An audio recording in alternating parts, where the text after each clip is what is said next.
In the first great war of the skies, 1 in every 3 of Britain's aviators came from Canada. Amid the fury of unnumbered dogfights, Canadians won deathless fame.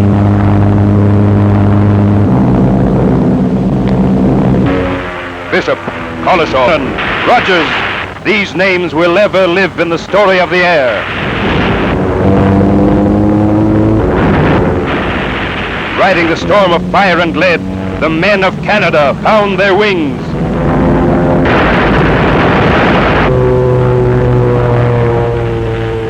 The fury passed.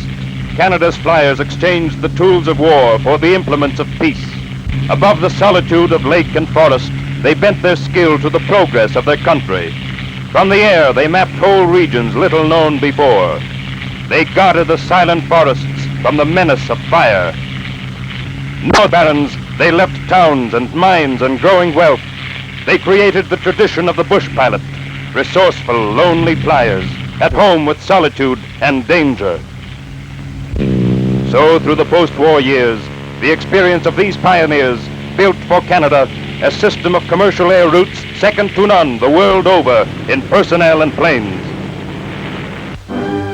Today, Canada's veterans of the air are back in harness again, for on their shoulders falls a new responsibility to train in their skill and daring a new generation of flyers, a generation enrolled in the greatest scheme of air defense ever undertaken, the Commonwealth Air Training Plan. From every part of Canada they come, young men enlisting in a fighting force where only youth can serve. Gérald Carrière from Trois-Rivières, Quebec. Wilf Miss from Weyburn on the prairies. Jack Liney's from Kelowna in the mountains of British Columbia. Harry Biggio town. Raw rookies today, but tomorrow, pilots, observers, air gunners. And while they drill, the framework of the giant plan takes shape from coast to coast.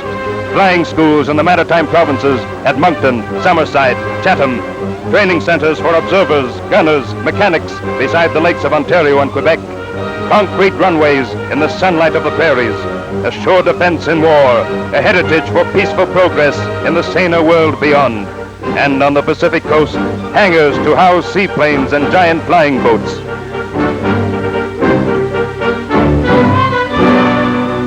Day and night, in plants all across the Dominion, the pulse of production quickens as Canada's aircraft industry gears itself to supply the 4,000 planes ultimately needed for the plan.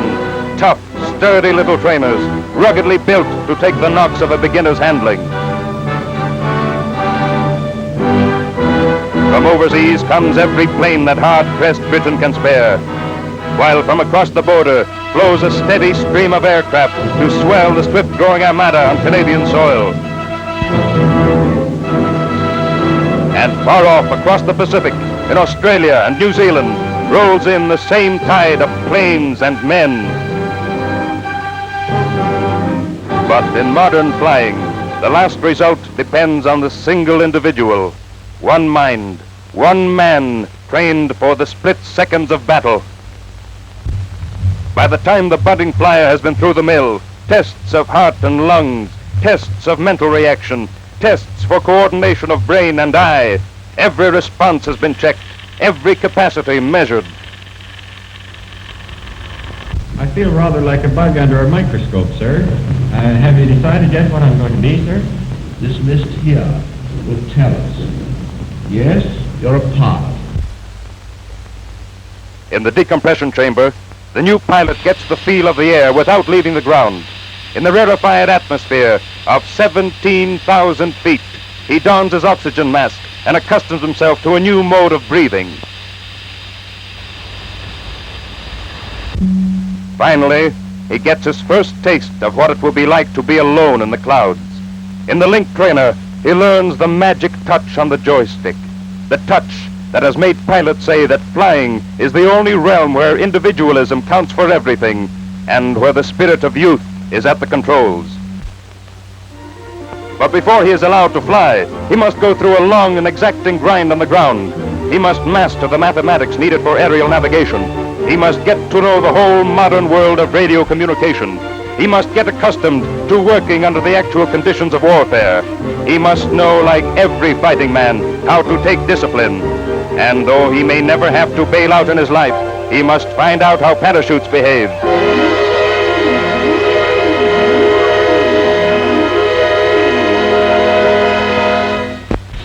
Then, through a new marvel of science, he learns safely on the ground, the most difficult of all the pilot's tasks, to fly by instruments alone.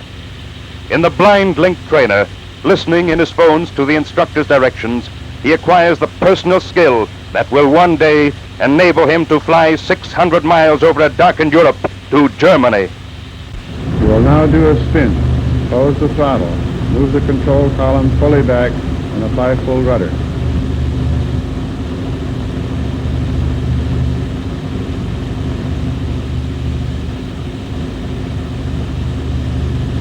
Look out, there's rough weather ahead. Keep your airplane straight and level.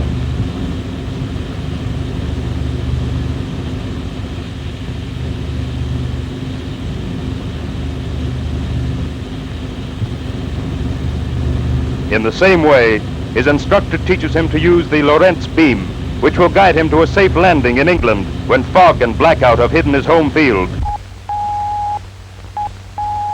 The interrupted note tells him that he is coming into the path of the beam to take up his true course. Carefully, he crosses the airfield, turns, and comes down for a blind landing.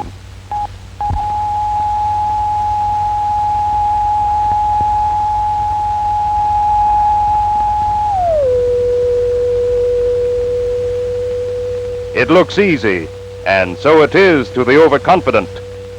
But one instrument, the altimeter, escapes his eye. He forgets that he is losing height too fast.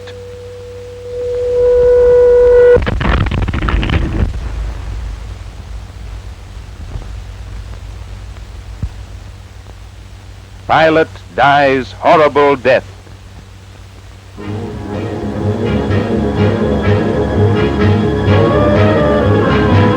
Day by day, the plan grows in size and scope as ever more planes come into active service. But for every pilot in the air, there must be some 20 men on the ground for maintenance and overhaul.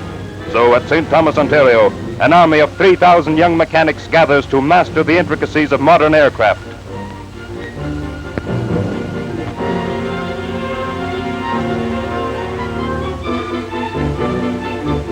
Starting from the motors of the small trainers, they work their way up to the giant Merlin engines of the British fighters. But even to the most advanced trainee, this maze of struts and wires is sometimes just a Chinese puzzle. Say, Art, where the hell does this beast go? I wouldn't know. I've never been so balled up since I left the farm. Side by side with the pilot, the air gunner and the bomb aimer learn their deadly trades. The machine gun is the warbird's friend, his weapon both of attack and defense. The experienced gunner will concentrate his fire. But with the beginner, the kick of the gun throws the shooting all over the target. Overhead flies the bomb aimer, his aim tested without his ever dropping a bomb. His target is the L-shaped building directly below. Here, observers watch an image of the plane as it crosses the sky. The bomb aimer releases not a bomb, but a brilliant flash. The watchers below mark off the position of the flash on their paper, and with the aid of a metronome, they can calculate the exact spot where the real bomb would have fallen.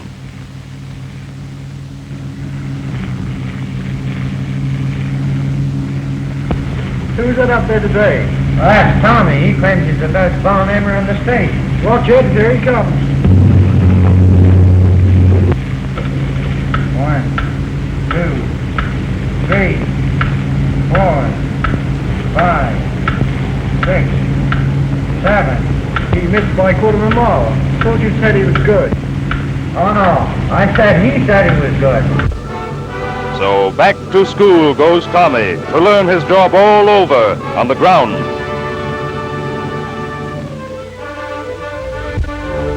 The machine projects an aerial landscape on the floor below him, a photograph containing the objective he's going to bomb. Sitting beside him is a pilot who can move the landscape just as it would move when seen from a plane. Tommy has bombed these oil tanks 100 times before on paper, and he fondly hopes this salvo will be his last. 9 weeks of intensive training pass, and at last comes the day when the pilot makes his first flight alone. How would you like to go solo today? Very much, sir. You feel you can carry on by yourself, do you? I think so, sir. All right, we'll send you right up. Now, before we do, there are a number of points you must remember.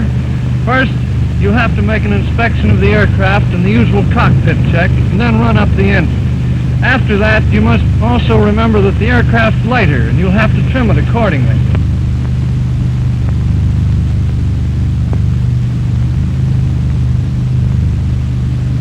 Just one circuit of 1,000 feet? Yes, just one this time. Away you go. Okay.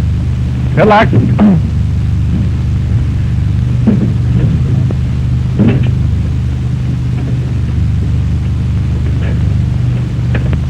Gas on. Gas on. Switch off. Switch off. Throttle closed. Throttle closed. Throttle set. Throttle set. Contact. Contact. Ailerons okay, elevators okay, rudder okay.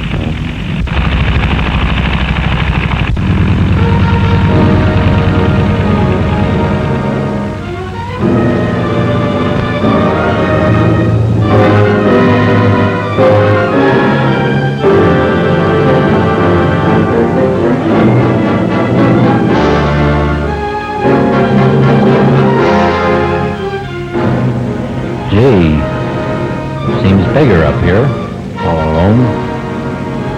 Steady there. Must be getting rougher. That's right. Said it would handle differently.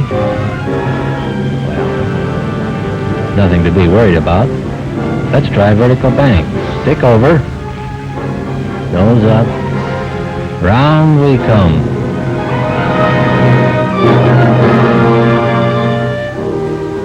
He is alone in a sea of clouds. Hour by hour, day by day, he learns to conquer the vast, uncharted spaces of the sky.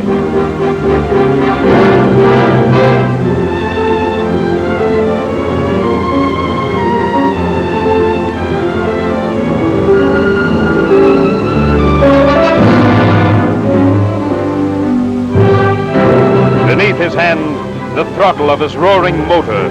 Before his eyes, the flash of his propeller and the gleaming sunlight shining on his wings. Alone in a timeless, limitless world, a world of freedom where a man's will and action become one, the world of magic known only to the flyer.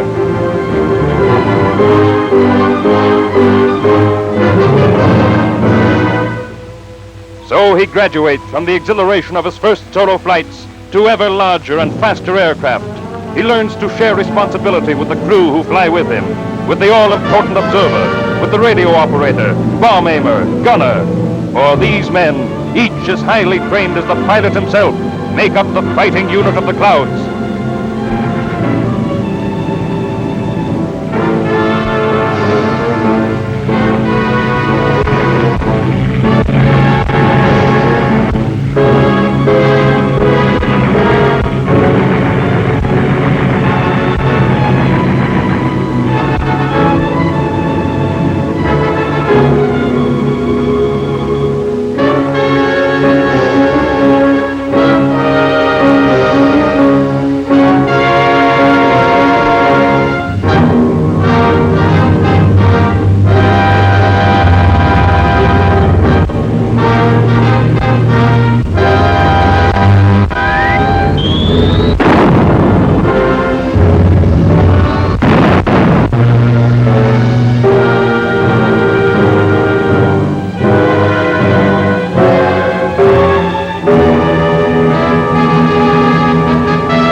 Then comes a red-letter day, when before the whole assembled station, the new pilot gains his wings, the coveted emblem signifying that he is no longer an apprentice, but a flyer.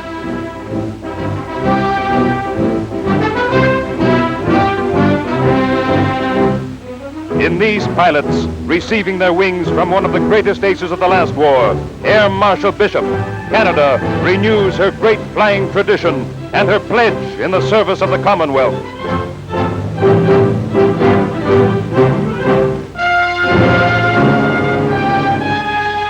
So youth takes to the clouds and spreads its wings above the vast land of Canada. Wings above the rivers of the east, above the Restigouche, the Nashwaak, the Miramichi, and the Thousand Islands of the St. Lawrence. Westward above the Mattawa, the Nipigon, and the broad Saskatchewan curving through the horizons of the prairie. Wings in a rushing world of wind and speed, where the battle for individual right is fought by individual skill. Wings far across the ocean, above the mountains of New Zealand, Aotearoa, the island of the long white cloud. Wings above Sydney Bay, where the white surf of the Pacific rolls in upon Australia's coast.